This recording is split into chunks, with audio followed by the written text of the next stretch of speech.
terkait dengan Cipto Kumono ya, memanggil arwah leluhur. Ya.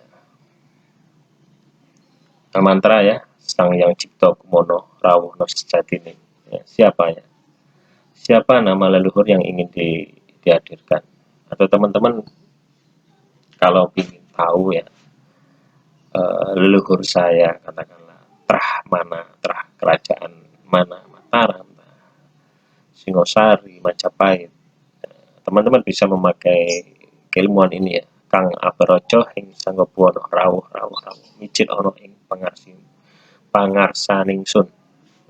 Jadi teko di hadapan saya. Oh datang yang micil ya, datang di hadapan saya. Nah ini. Tapi kalau teman-teman ya sudah menguasai olah rasa ya, kembali saya tidak bosan-bosan teman-teman untuk belajar olah rasa. Teman-teman tanpa mantra ini pun juga bisa memanggil. Tinggal teman-teman meditasi, bayangkan. Teman-teman kalau bayangkan itu ya seperti ini. Teman-teman kan punya kakek. Siapa kakek yang teman-teman ingat, katakanlah kakek atau kakeknya kakek yang sudah meninggal. Teman-teman masih ingat. Nah, melalui jalur itu Anda telusuri terus. Telusurinya secara apa? Secara batin teman-teman ya, secara batin. Sama halnya yang kemarin nggak tahu di video yang mana ya. Itu teman-teman tak suruh belajar ya.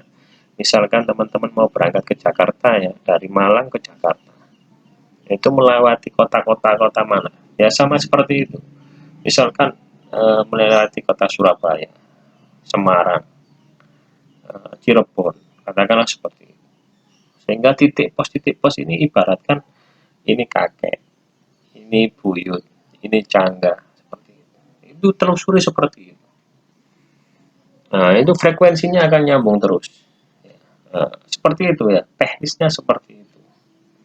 Untuk pengolahan ya tergantung dari kapasitas teman-teman ya, belajarnya sejauh mana. Makanya ilmu ini tidak instan ya, tidak teman-teman beli kasih mahar 1 juta masukkan jin dalam kepala teman-teman. Teman-teman bisa menelusuri, enggak, itu bohong itu ya. Kalau seperti itu mudah teman-teman. Kalau ingin kepel ya, saya masukkan jin aja, saya tarik jin, saya masukkan ke Anda, kepel Anda. Tetapi akan menyengsarakan Anda karena Anda tidak bisa mengendalikan jin yang saya masukkan. Yang penting kepal. Nah, itu yang banyak yang di rukia di TV-TV. Nah, jadi harimau yang jadi. Itu karena tidak bisa mengendalikan. Kalau Anda belajar sendiri, ya otomatis teman-teman bisa mengendalikan karena teman-teman kan mengukur kemampuan. Katakanlah Anda wirid 100 kali. Masih kurang, Anda tambahi 1000 kali. Seperti itu. Sehingga kan kodam yang datang itu enggak kodam yang Anda panggil 100 kali, tetapi 1000 kali. Berarti Anda mengendalikan kodam yang 100 kali ini bisa. Sangat mudah. Anda tingkatkan 10.000 kali. Berarti yang 1000 kali ini ringan, Anda bisa kendalikan. Seperti itu teman-teman. Ya, semakin banyak wirid yang Anda lakukan, semakin kodam Anda juga akan semakin kuat. Sukma Anda, saudara gaib Anda juga akan semakin kuat. Karena makanan dari ruh itu adalah zikir. Makanan dari kodam ruh itu adalah zikir, mantra, dan doa. Ya. Kalau dupa, minyak wangi itu hanya sarana memanggil ya, istilahnya pancingan teman-teman. Ya, bukan makanan inti. Makanan intinya itu adalah zikir. Ya. Puasa ini lakunya adalah puasa mutih ya, dimulai pada hari Rabu Pon, Kamis pagi, Jumat Kliwon. Sebelum puasa mutih mandi jamas ya, mandi keramas ya, menggunakan bunga 7 macam ya. Bunga setaman ya. Dan airnya dicampur minyak ja'faron ya untuk keramas. Minyak ja'faron ini merah ini ya, Zafaran merah ya teman-teman. Ini selain untuk membersihkan ya, selain untuk apa? Membersihkan badan, ini juga sebagai pembersihan gaib ya teman-teman. Minyak zafaran merah. Setelah 3 hari mutih selesai, ditambah dengan pati geni sehari ya.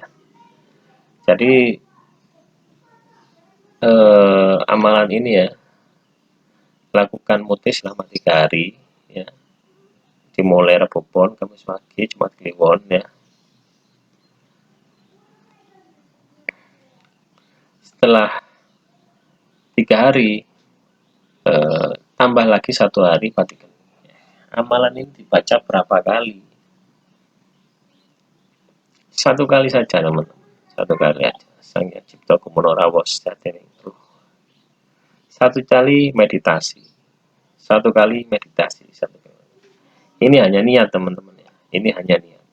Yang penting itu meditasinya. Meditasinya ini adalah menyelaraskan frekuensi Anda dengan roh leluhur. Intinya di situ. Jadi pada saat frekuensi Anda selaras dengan roh leluhur, itu otomatis Anda bisa berkomunikasi, bisa memanggil. Tidak hanya roh leluhur ya teman-teman yang Anda bisa panggil. Ini hanya kuncinya untuk roh leluhur. Jin demit ini bisa Anda panggil ya, kalau Anda sudah bisa sefrekuensi. Misalkan, jadi sistemnya kayak gini ya, makhluk halus itu atau roh itu ya, sistemnya frekuensi-frekuensi teman-teman. Jadi step-step gitu, step-step. Misalkan gini, ini pocong, ini gondorwo, ini kuntilanak, ini puto, ini dewa, seperti itu. Nah, Anda mau ketemu pocong, otomatis selevel ini harus ini. Akhirnya ketemu, bisa melihat. Anda mau ketemu gondorwo, di atasnya, katakanlah. Tidak bisa level Anda pocong, Anda melihat gondorwo, tidak bisa. Jadi seperti itu teman-teman. Nah, itu terkait dengan energi yang dipancarkan dari makhluk halus tersebut. Itu yang mempengaruhi, oh ini pocong, oh ini kuntilanak, seperti itu. Semakin tinggi energinya, itu semakin halus, semakin sulit dideteksi. Ya, cukup jelas ya teman-teman. Ini mantra memanggil leluhur ya, roh leluhur. Kalau anak indigo itu biasanya sudah terbuka teman-teman ya, sudah terbuka mata batinnya. Nah, ini juga sama ya, fenomena indigo ini juga sama. Ada yang terbuka karena memang ketempelan jin, ada yang terbuka karena memang peka rasa dia. Ada yang seperti itu, ada dua sisi ya. Jadi ada yang menjustis, oh itu orang yang indigo itu karena memang ketempelan jin. Ada benarnya juga ada. Oh orang indigo itu memang orangnya perasa. Ada juga yang seperti itu. Jadi kita nggak bisa menjustifikasi semua orang indigo itu ketempelan jin. Nggak bisa. Ada yang memang ketempelan, ada yang memang peka rasa. Memang sejak lahir dia mempunyai kepekaan rasa yang tinggi. Sama seperti anak saya teman-teman. Itu kalau ke makam itu melihat orang meninggal dunia duduk di makamnya masing-masing. Sampai sekarang dia takut, padahal sudah kelas 4 SD. Takut. Awalnya saya nggak paham gitu loh. Pada saat saya membersihkan makam leluhur saya, saya chat gitu. Dia ngobrol sendiri, ngobrol sendiri. Dan dia merasa apa? Buyut saya itu senang kalau makamnya dibersihkan. Tak, saya chat. Gitu. Akhirnya saya jadi takut sendiri teman-teman. Ya. Karena dimensi ruh ini ya, ini dimensi yang cukup tinggi teman-teman ya. Di atas makhluk astral ini. Ya mungkin karena anak yang masih kecil belum ada dosanya ya, bisa saja seperti itu. Tetapi anak saya ini mulai kecil ya, mulai sebelum TK ya, PAUD itu sudah melihat hal-hal semacam itu.